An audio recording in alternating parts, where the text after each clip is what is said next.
Hola, buenos días o buenas tardes, depende de cuando veáis esto. Encantado de estar con vosotros. Yo me llamo Carlos Palacios, soy doctor en veterinaria y profesor en la Facultad de Ciencias Agrarias y Ambientales de la Universidad de Salamanca. Voy a hablaros sobre la historia y qué es cómo se han adaptado los productores a la producción ecológica, qué es lo que es, más o menos los principios fundamentales y cuáles son, digamos, los retos más importantes que han tenido que acometer ellos.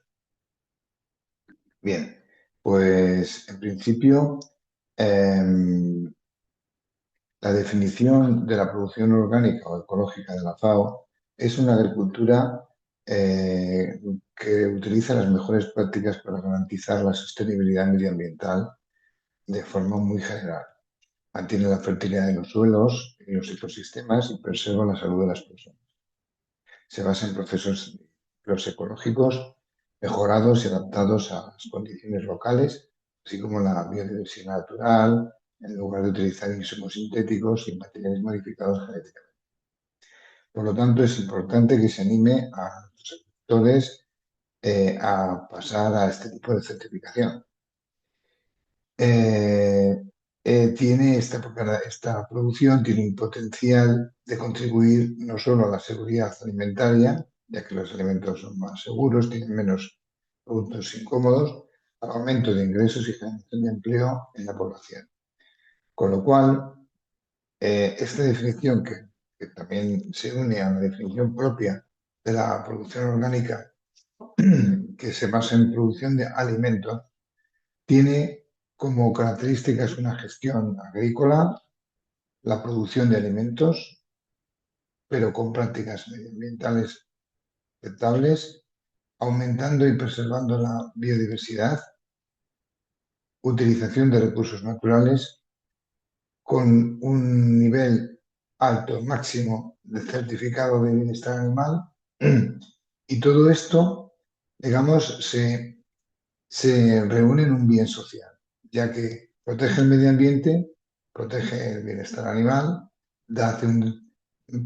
favorece el desarrollo rural de las zonas y ofrece a los consumidores un producto que los productores, los consumidores ecológicos, es un producto que ellos que aceptan el poder pagar. Como historia, lo primero que hay que decir es que la producción orgánica no es volver al pasado, volver a las técnicas antiguas, en parte sí, pero claro, reconociendo y cogiendo todas las experiencias y los conocimientos de todos los años de producción agrícola y ganadera. El primero que empezó a hablar de este tipo de cosas fue Rudolf Steiner, que escribe un tratado de antroposofía mm, generando lo que se llama la corriente filosófica en la que se basan los cimientos de la producción orgánica. Este hombre contempla al hombre como un miembro más del universo, ¿no? Y escribe las bases de lo que futuramente va a ser la agricultura biodinámica. Posteriormente hay Hans Miller, también a principios del siglo XX, escribe la corriente política, ¿no? Abrazando cosas que ahora mismo están muy de moda y y que se basan también en las estrategias de la producción orgánica, que son la agricultura familiar y autónoma, la creación de circuitos cortos de productores y consumidores, acercar el producto digamos, de la granja a la mesa, que eso lo habréis oído muchas veces, incluso en los anuncios de la televisión. Y todo esto lo recoge también en esa época, a principios del siglo XX, un técnico, un ingeniero agrónomo inglés, que se llama Albert Howell, que fue pionero en el desarrollo de la agricultura orgánica y que da un papel fundamental para el equilibrio biológico y la fertilidad del suelo al humus. Es decir, la consistencia, la materia orgánica, la flora y la fauna que viven y habitan en el suelo son la base de todo el sistema de producción orgánico para producción de alimentos. Claro, estos digamos que son, estas cuestiones pasaron, estas teorías pasaron a principios del siglo, pero ¿qué ocurrió durante el siglo XX? Pues que en Europa se desarrolló, se multiplicó por N la producción agrícola y ganadera utilizando nuevas tecnologías, insumos y demás, nuevas máquinas, que es lo que se ha acabado de denominar la Revolución Verde. Se multiplicó por N en la producción de kilos de alimentos, debido a que Europa necesitaba alimentos y necesitaba multiplicar la productividad de las tierras que quedaron usables después de la Segunda Guerra Mundial. Esta revolución verde trajo consecuencias, como por ejemplo la contaminación de acuíferos, la generación de, digamos, de excesos o de residuos no reutilizables, y a partir de los años 80, 90, existe una serie digamos, de presiones por parte de consumidores, primero, que querían consumir productos más naturales, sin tantos aditivos, sin productos químicos en su interior, una corriente ecológica, sobre todo en el centro de Europa, debido a que el factor desencadenante fue la lluvia ácida de Alemania, que, que consideraban que, bueno, que tenían que haber sistemas de producción más amables con el medio ambiente para no generar ese tipo de problemas. Y luego ya, a partir de que se desencadenaron las grandes crisis alimentarias, como la fibra lactosa, las de las vacas locas, en esta zona del norte y centro de Europa se generó una conciencia política unida con la conciencia de petición de consumidores exigentes y de movimientos ecologistas para, para desencadenar ya a principios de los años 90 el primer reglamento de producción ecológica que se firmó en Europa, que fue en el año en 1991. Posteriormente digamos, fue ampliado y reestructurado por un reglamento que se publicó en el 2007, y el último que está ahora en vigor es un reglamento del 2018 que entró en vigor en el 2020. Después de la crisis del COVID.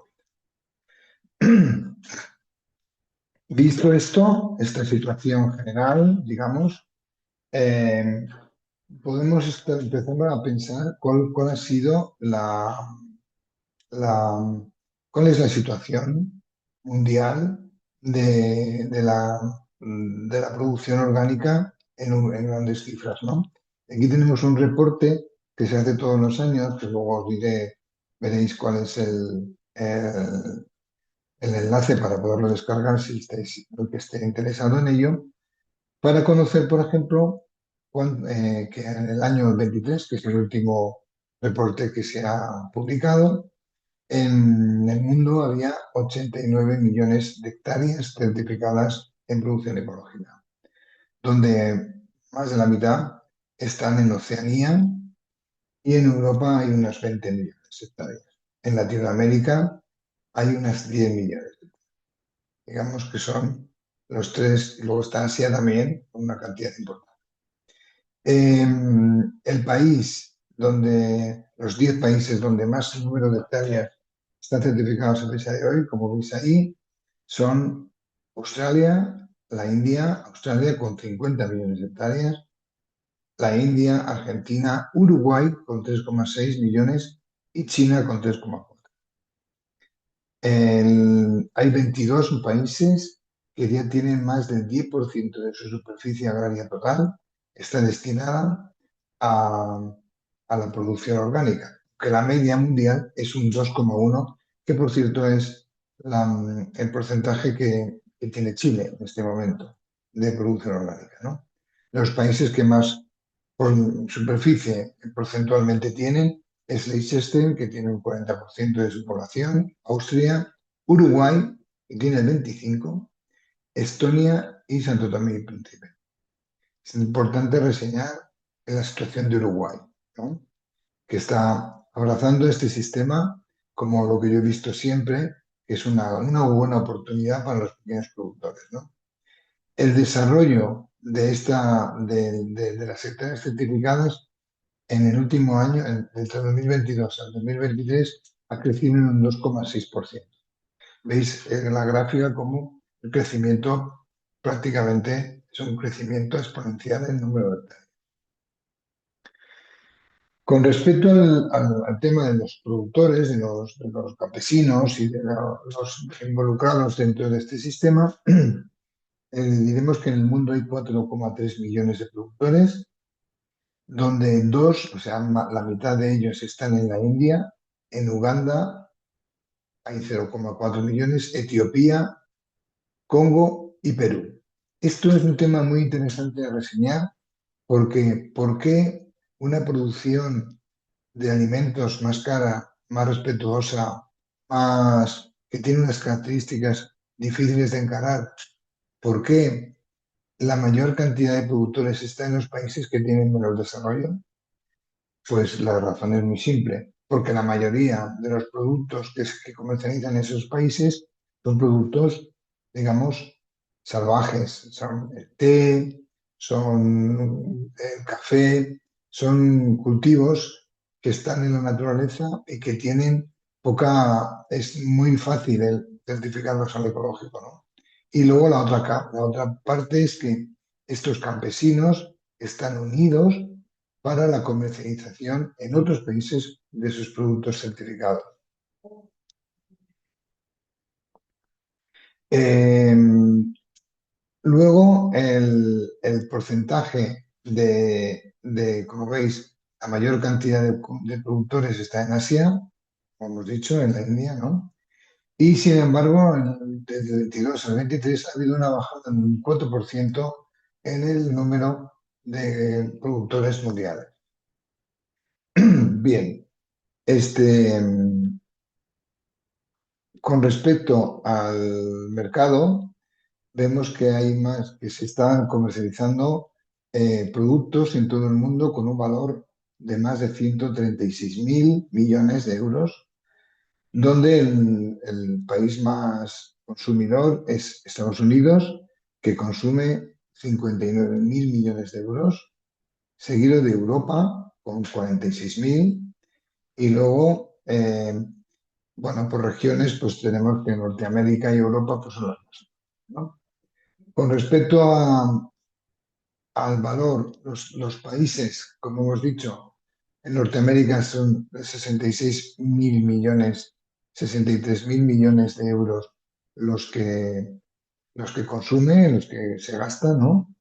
Y los países que más consumidores en número de dinero, ¿no? Son Estados Unidos, Alemania, China, Francia y Canadá en ese orden. ¿Cuánto se gasta per cápita una persona en el país donde más se gastan por persona en el mundo? Son 468 euros al año en Suiza, ¿no? Le sigue Dinamarca, Austria, Luxemburgo y Suecia. Daros cuenta que estos son los que originaron esta petición de certificación mundial. Su origen está justamente en estos países, ¿no? Y luego, el crecimiento del mercado en estos países ronda alrededor del 12% de, de, de un año para otro, ¿no? Bien, en Europa concretamente, lo digo porque yo soy europeo y por tener una referencia, en Europa hay unas 20 millones de hectáreas, donde el país que más hectáreas tiene es España, que tiene 3 millones, seguido de Francia con 2.800.000, Italia, Alemania y Grecia. Los 16 países que tienen más del 10%, hay 16 países ya que ya disponen de más del 10% de la superficie agraria útil global de su país certificada a la producción ecológica. Aunque la media que en el mundo estaba en 2 y pico, 2,1, en Europa está ahora mismo en 3,9. Va subiendo muy poco a poco, pero va subiendo. Y el país que más superficie, como lo era también a nivel mundial en Liechtenstein, después Austria, Estonia, Portugal y Italia. Portugal también está multiplicando sus terrenos con respecto a la superficie agraria útil, ¿no? Y el crecimiento de estas superficies anuales es alrededor de un 4%. Bien, con respecto a las cifras globales de, de Latinoamérica y Caribe, donde así lo ponen en los informes, tenemos que el primer país con más hectáreas certificadas es Argentina, que tiene 4 millones, como veis ahí, Uruguay, que tiene 3,5, Brasil con 1 millón, y Chile es el siguiente, o sea que es el cuarto país con 287.000 hectáreas certificadas a la producción ecológica. Chile cuenta con un total de 994 productores y 88 exportadores, pero no tiene importadores, no hay ninguna empresa certificada importadora y tampoco tiene ninguna empresa a fecha del 23 de procesos, con procesadores o elaboradores. Una cosa curiosa, ¿no? Como veis aquí, el balance, o sea, el nivel de exportaciones de los países, digamos, de Latinoamérica con respecto a la primera parte hacia la Unión Europea o hacia Estados Unidos, veis que México, que tiene un volumen altísimo de productos vendidos a Estados Unidos, seguido prácticamente como en Ecuador, que está prácticamente al 50%. Ecuador vende más a Europa que a Estados Unidos, pero muy poco más. Perú, luego Argentina, Colombia, Brasil y Chile tiene una parte pequeña eh, y vende más a Estados Unidos que a la Unión Europea. Bien, digamos el documento por el que podéis acceder a todos estos datos y muchos más que no los he puesto aquí, es un documento que edita todos los años eh, IFOAM, que es la asociación digamos, de lobbies de todo el mundo destinados a la promoción de la producción ecológica, en unión a un organismo alemán, que es el FILM, bueno, alemán y holandés, que trabaja también en investigación y en divulgación de todo el tema de producción ecológica.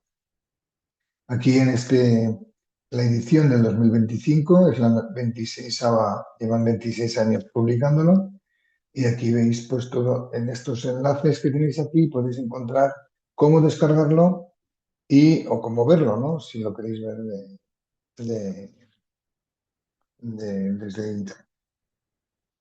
Bien, para poder ver si esto, bueno, ya tiene bastantes años, ya veis que tenemos registros desde el año 91, para poder comprobar más cómo va creciendo a través de los años, vamos a ver aquí unas referencias de los 10 últimos años. Realmente no son 10 porque los datos que tenemos son del 23, pero por comparar, ¿no? En el año 2015 existían 179 países que tenían datos de agricultura ecológica, eso es decir, que tenían todo el sistema de certificación con organismos certificadores, con un pliego de condiciones que tiene que estar avalado por un comité mundial, justamente movido por IFOAM, ¿no? Y actualmente todas las certificaciones digamos, de todo el mundo están digamos, unificadas y son comparables y adaptadas en todo el mundo. Un productor certificado en Chile está reconocido también en Europa, cosa que hace unos años eso no se podía hacer. Tenía que certificarse a la normativa europea o a la normativa americana, por ejemplo, en el caso de los dos grandes consumidores, ¿no? Bien, pues ahora hay 188, veis que han subido pues 8, 9 países en estos 10 años, que casi se ha multiplicado por dos el número de hectáreas destinadas a la producción ecológica, que, que hace 15, hace 10 años o hace 9, 8 años, el porcentaje medio de la importancia de la producción de las hectáreas ecológicas frente a la superficie agraria útil general era del 1,1% y sin embargo ahora es un 2,1%, o sea, que es casi el doble, y que el número de productores que se habían registrado en el año 2015, que era 2,4 millones, ahora se ha duplicado a 4,3. O sea que, como veis, es un crecimiento paulatino, pero que se va duplicando cada 10 años.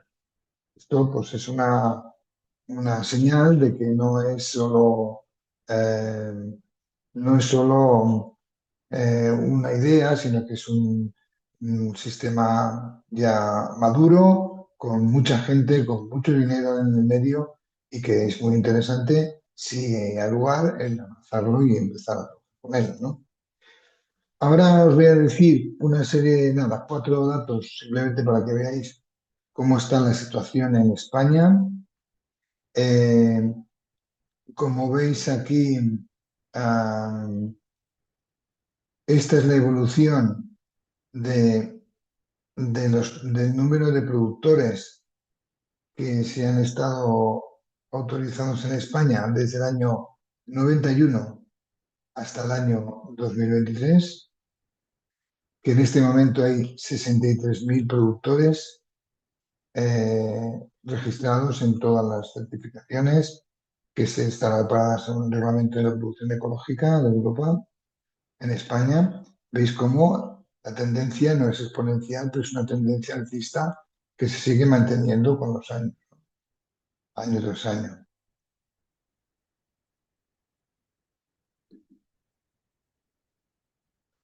Bueno, a ver, bien. Perdónenme. Con respecto al número de actividades, veis aquí, perdónenme porque esto debería de poderlo quitar, pero no lo puedo quitar. A ver, ahora, va, muy bien. Bien, con respecto al número de actividades ganaderas, es decir, estos son granjas, no animales. Tenemos aquí cosas interesantes que ver y que me interesa el que hacerlo reflexionar. Porque, ¿no? Mirad, con respecto al número total de granjas, hay 6.000 granjas ecológicas de, de, de vacuno de carne, donde 5.700 son de carne, perdón, de vacuno en general, y solo 220 son de leche. Con respecto al ovino, de 3.000 en total, solo 132 son de leche. Y en el caprino, aquí hay un poquito mejor, de 831, solo 210 son de leche. Es decir, que la carne en los sistemas españoles de producción tradicional de carne son todos, la mayoría de ellos son extensivos, basados en la extensividad, la utilización de productos, digamos, naturales accesibles, y sin embargo la producción de leche está tan tecnificada e industrializada que es muy difícil adaptarla a la producción orgánica. Existen granjas, pero veis como, por ejemplo, hay mucha desproporción en vacuno con el consumo de leche que se tiene en España. En leche ecológica certificada, pues veis que aquí eh, el, el número de productores es muy pequeño. Por lo cual aquí tenemos ya un problema con la certificación del ganado de leche, ¿no? Que es bastante más difícil porque el ganado de leche que existe está adaptado a producciones intensivas. El más extensivo es el de caprino y aún así también es menor, casi como un tercio menor del caprino de carne, ¿no? El número de productores. Destacar también que tenemos porcino con 287, no, perdón, con 177 explotaciones y luego también tenemos pollos, tenemos gallinas de puesta que tienen un gran desarrollo, otro tipo de ocas y de aves, digamos. También hay caballos, también hay cunicultura, ¿eh? Incluso también agricultura. O sea, cada día hay más, más opciones vaya hombre, perdonadme, pero es que, a ver, de, del número de especies que se van acogiendo a la certificación. En total, hay 11.000 granjas certificadas en la agroecológico en España.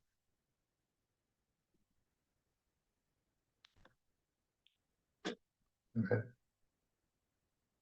estoy esperando que pase. Vamos a ver ahí ahora.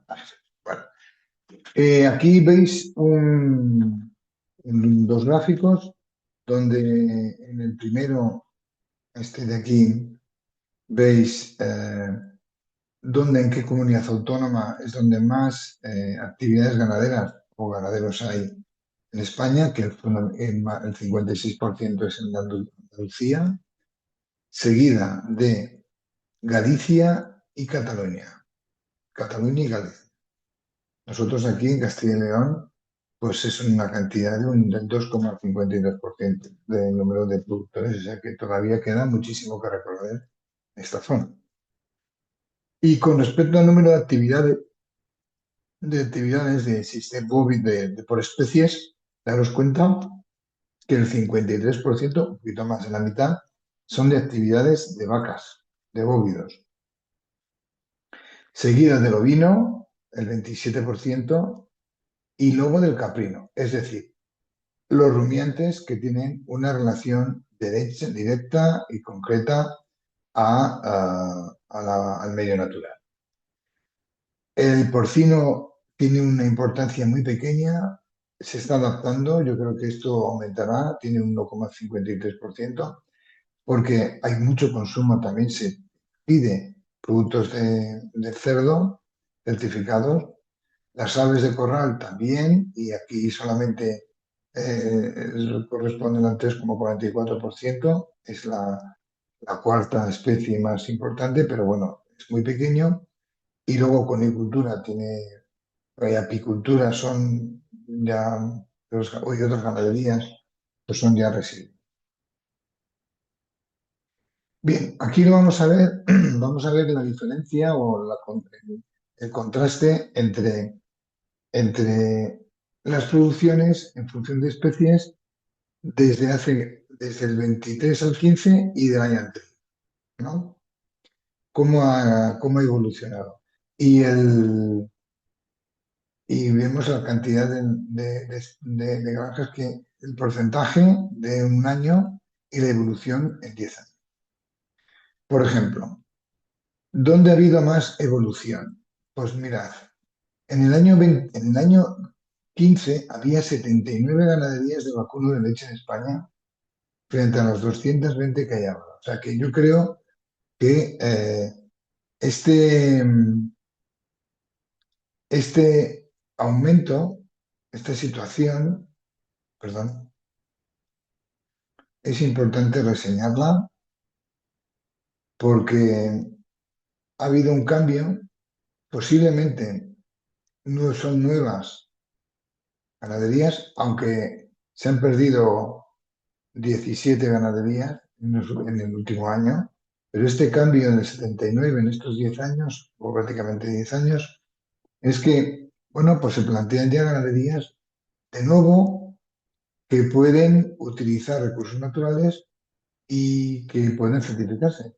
Las más adaptadas a todo esto son las de la cornisa cantábrica. ¿Por qué?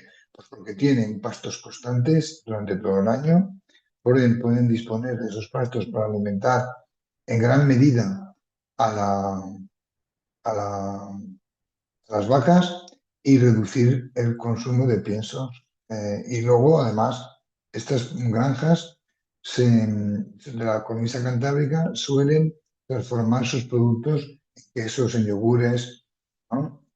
Y comercializan de forma regional sus productos, con lo cual esto hace que vayan cogiendo más importancia. El vacuno de carne de 3.000 ha pasado a 5.000, sigue subiendo de una manera sostenida. El vacuno de leche también ha tenido una subida como de 85 a 132. Está subiendo ahora también por la misma razón. Son granjas de ganado autóctono, de animales muy adaptados al medio, que, bueno, pues que tienen que estar muy vinculadas con el entorno exterior y que tienen que olvidar de los parámetros de la producción intensiva. Claro, las granjas de alta producción extensiva están estabuladas, no saben nunca y demás, y esto hace que esto cambie, ¿no? Sin embargo, veis también cómo el ovino de carne sigue subiendo, el capino de leche está prácticamente igual.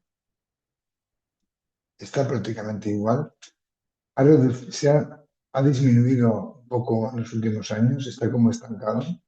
Posiblemente es porque igual no hay otras posibilidades de tener más granjas que puedan acceder a esto.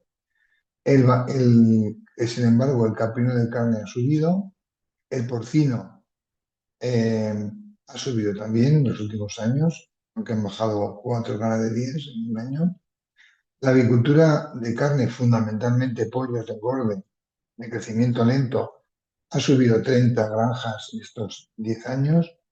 En équidos, que se utilizan fundamentalmente son animales que están en el monte y luego tradicionalmente se cebaban, ahora se ceban de otra forma. Y veis que están, bueno, están mantenidos. Hay menos de los que había en el 15, pero también el consumo de carne de équido también está bajando en la población. Es que igual está recogiendo estas situaciones, ¿no? En la agricultura de huevos hay más que en el año 2015, pero menos que en el 22, que ha bajado un poco. En apicultura se ha multiplicado por 3 el número de explotaciones y en acuicultura se ha multiplicado por bastante, de 35 a 179.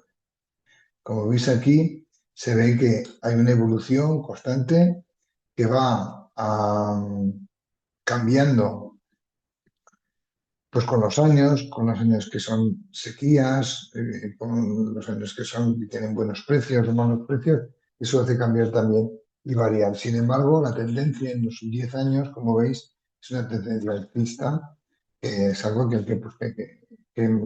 denota que son situaciones alternativas muy interesantes. A ver, bien, ¿cuál fue el reto de los productores? El reto de los productores en los primeros años, cuando, fuera parte de la situación global, se enfrentaban o se enfrentan a la reconversión o a la inicio de actividades en la producción ecológica. Lo primero que uno se plantea es la elaboración. ¿Se puede producir en ecológico? ¿Qué inversión tengo que tomar? ¿Qué maniobra necesito? ¿Tengo que capacitarme? Esto, digamos, iría para los primeros productores nuevos, ¿no? Los productores, digamos, tradicionales que se quieran reconvertir, aquí la inversión ya la tienen, la mano de obra también, pero sí les falta muchas veces capacitarse. ¿Por qué? Porque la clave de poder empezar a producir en ecológico es sencillo si uno tiene clara en la cabeza cuáles son los principios de la producción orgánica. Sin embargo, es complejo cuando uno tiene y quiere ir a la producción certificada, pues porque hay más subvenciones o porque es la moda o lo que sea. Entonces, es fácil producir en ecológico cuando uno se sabe cómo es la producción certificada, es decir, cuáles son los requisitos. Dos, mi sistema de producción tradicional, el que he hecho siempre, encaja como un guante en estos principios nuevos. O soy nuevo y yo me aprendo cómo son las limitaciones y en base a esas empiezo a trabajar con la producción certificada. Pero claro, la siguiente, normalmente esta fase dura poco tiempo porque cuando uno tiene claro y está vinculado al medio con unos sistemas extensivos de producción, pues es fácil adaptarse. La siguiente es que, como habéis visto, por ejemplo, en Chile no hay distribuidores, no hay elaboradores, no hay un sistema de distribución. Entonces, ¿qué ocurre? Que tiene que ser el propio productor que tiene que transformarse, tiene que intentar vender, comercializar, cobrar, gestionar y todo eso, claro, le cuesta horas, le cuesta tiempo que en principio con ilusión pues se hace, ¿no? Y se empieza por, primero, almacenar un local, dar de alta los locales, conseguir números de registro sanitario para poder, pues, agrupar si es cereal o en caso, por ejemplo, de la ley de los huevos sería pues llevar los huevos recogidos y poderlos envasar en los cartones para venta, llevarlos a las tiendas o a los digamos, restaurantes, distribuirlo a través de canales de- o bien con una furgoneta, llevárselo a los puntos de venta a consumidores o a cada uno en su casa o a través de empresas de distribución de paquetería, o entrar en otro mundo nuevo que para los productores antiguos era muy difícil y sigue siéndolo, que es el de las ventas online, plataformas digitales, darse a conocer desde las redes. Y eso a los productores antiguos, eso les cuesta mucho porque no son de ese mundo, ¿no? Y la digitalización para ellos es una gran cortapisa, ¿no? Y luego tienen que saber gestionar. Tiene que saber gestionar lo que comen los animales, cuántos animales puedo sacrificar para venderlos, luego llevarlo digamos, a los restaurantes o carniceros, cobrarlo, gestionar todo el papeleo de sanitario, porque tengo tres números sanitarios de productor, otro de elaborador, otro de distribuidor, y tengo que tener una relación con los inspectores. Y lo mismo digo con el tema de los papeles de la certificación que se multiplican por tres. Entonces, eso también me quita mucho tiempo y tengo que tener gente como para poderlo. Me he saltado esta otra eh, diapositiva, pero es justo lo que os he dicho, ¿no? Que son los sistemas tradicionales poco desarrollados, son muy fácilmente certificables. Los productores convencidos lo tienen fácil y los nuevos productores que se estudian el sistema también, ¿no? Hay que reducir la producción, hay que reducir los gastos y hay que multiplicar el planteamiento de la autosuficiencia.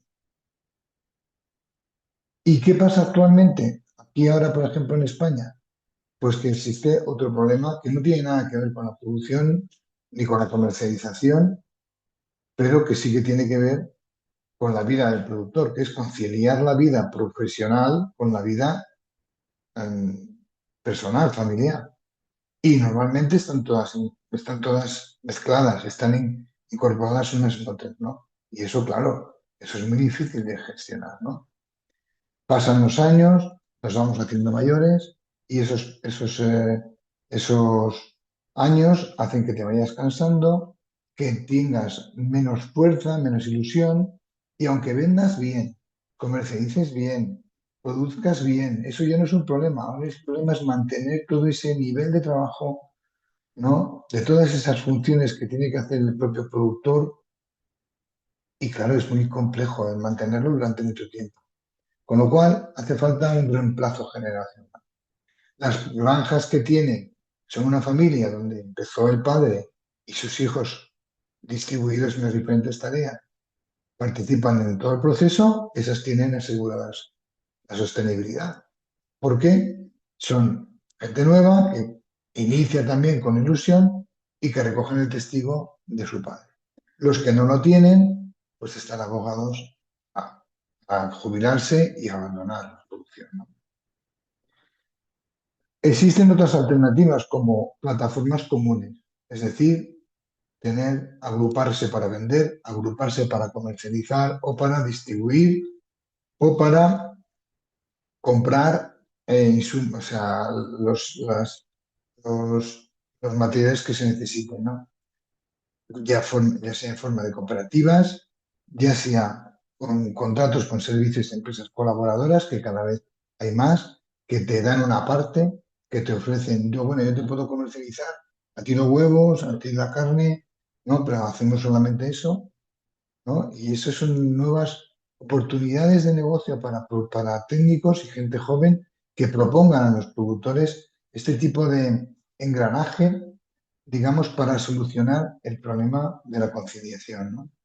Y luego estos sistemas cooperativos, donde no tienen que ser, a mi juicio, grandes sistemas cooperativos, sino pueden ser pequeños, deberían ser pequeños, de 4 o 5 productores que se unen, se complementan en las tareas con ellos y con su familia o parte de su familia, o gente joven que trabaje con ellos para poder mantener esa estructura y llevarla a través de los años. Porque ahora mismo la clave está en mantenerse a través de los años. Ya no es un problema, como os he dicho, la producción, no es un problema la comercialización, porque se vende bien, están orgullosos de lo que hacen. Nosotros hicimos un trabajo de tiempo y fue una de las cosas más interesantes que obviamente sí estaban muy orgullosos de lo que hacían, pero claro, todo eso les provoca una gran desgaste y les hace que sea muy difícil el continuar. Aquí veis, por ejemplo, sin más, ya para terminar, una serie de certificadoras que trabajan en Chile. Están todas bajo el abrigo de la SAC, ¿no? Que es, digamos, la entidad certificadora y las demás son organismos de control, ¿no? Que unen también en la situación natural, sostenible en sus palabras, pero que albergan dentro la certificación también ecológica, como Ecocer, SCS o Natural Chile, que está, una de las partes está en el patrón. La idea de la producción orgánica tiene futuro porque se intenta remediar los excesos o los defectos que tiene la producción convencional. Tanto es esto como que la producción convencional cada día se parece más a la producción orgánica de antes. En Europa ya no se pueden usar antibióticos a lo loco, no se puede utilizar hormonas a lo loco para el crecimiento de los animales ni la producción de leche, en ninguna de las granjas. Y eso hace 20 años solo pasaba en el ecológico, cual, como veis, se está caminando hacia ahí. Y entonces la producción orgánica abre brechas. Se basa en el suelo, enriquecimiento del suelo, bienestar de los animales, usar pesticidas naturales, utilizar recursos naturales para combatir nuestros problemas, ¿no? Reciclar las basuras, utilizarlas para mejorar la situación del suelo, ¿no? Todo esto es un sistema que hace que utilizando a estos animales tan maravillosos que tenemos siempre con nosotros, pues poder producir alimentos de los cuales los productores estén orgullosos, mantengan una mejor renta, comuniquen directamente con el consumidor para tener el margen dentro de su trabajo y dentro de su esfuerzo y que sea algo que con el tiempo se haga sostenible, ¿no? Que eso es ahora, por ejemplo, aquí en Europa, la situación en la que estamos ahora inmersos. Sin más, nada, agradeceros vuestra atención Y, y nada, pues esperando que os haya gustado y que sigáis y animaros a que seguir aprendiendo y utilizando estos sistemas de producción sostenible, que el mejor de todos y el más controlado es la producción ecológica.